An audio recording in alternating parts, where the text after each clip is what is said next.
Oi, pessoal! Continuando essa relação mente-cérebro, vocês vão perceber que eu vou relacionando cada um desses aspectos a outros elementos da nossa vida e também da teoria. Então, por exemplo, como é que é essa relação entre cérebro, mente e os hormônios sexuais? Quando a gente pensa nos hormônios sexuais, é óbvio que a gente está pensando em algo biológico, ligado ao corpo. Portanto, tem a ver com o cérebro. Mas quando a gente fala em hormônios sexuais, a gente também fala de relações entre as pessoas, portanto, entra aí questões psicológicas, tá? E nesse aspecto a gente vai pensar as diferenças entre homens e mulheres. E tem coisas muito interessantes.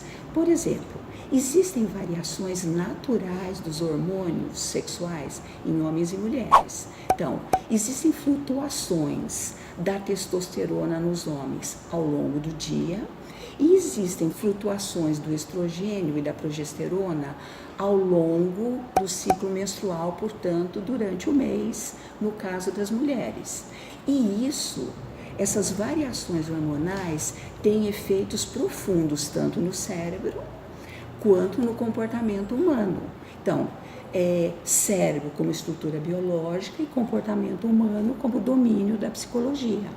Daí a relação entre cérebro e mente, psicologia e psiquiatria, psicologia e neurofisiologia, psicologia e neurociência, tá? Então, no caso das mulheres, os estudos mostram que, na média, as mulheres falam mais precocemente que os homens, têm melhor fluência verbal, ou seja, falam mais do que os homens e tendem a ter melhor desempenho em ortografia, escrevem melhor.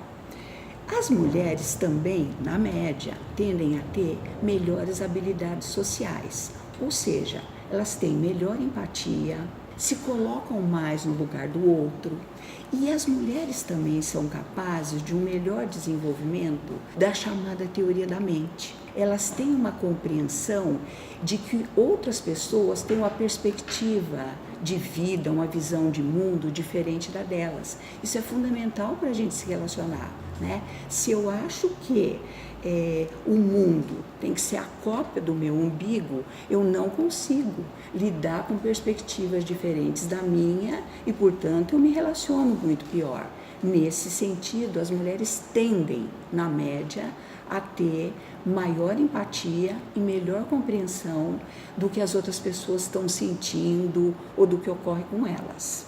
E as mulheres também tendem a ter melhores habilidades de comunicação e também todos esses aspectos ligados ao cérebro, as mulheres tendem a ter menores chances de autismo. Claro que existe a influência da cultura, os pais como representantes da cultura vão influenciar nisso tudo, mas a gente está vendo de um ponto de vista biológico. Ainda pensando as diferenças entre homens e mulheres a partir das diferenças dos hormônios sexuais, a gente vê que o estrogênio, que é o hormônio feminino por excelência, ele vai afetar o hipocampo. Vocês lembram que a gente falou do sistema límbico, que tem uma parte chamada hipocampo ligada à memória?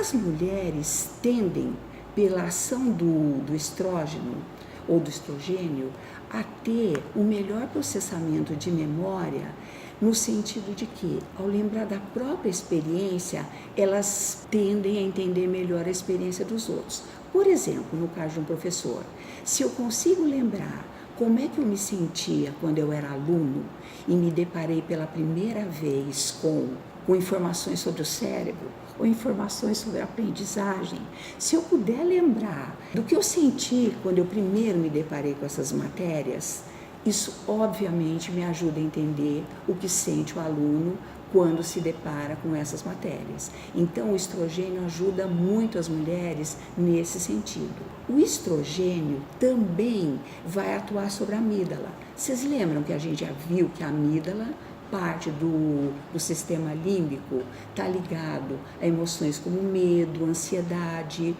e a ação do estrógeno ou do estrogênio sobre a amígdala vai ajudar a processar o medo e ajuda a gente na decisão de lutar ou correr. Também vai evitar deslizes sociais. Por exemplo, entender que uma pessoa está com medo e decidir se é melhor ter medo ou não, também vai nos permitir lidar melhor com situações sociais, no sentido de que a gente consegue entender a perspectiva do outro. Isso é fundamental, né? E a ação do estrógeno sobre a amígdala também favorece julgamentos morais, inclusive contar mentiras.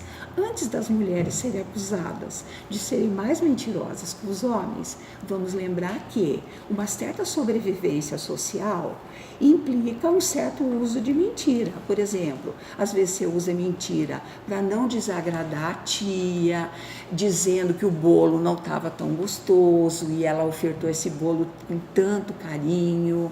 Então, a mentira tem várias implicações sociais e, que eu saiba, não tem estatística dizendo que homens ou mulheres são mais mentirosos.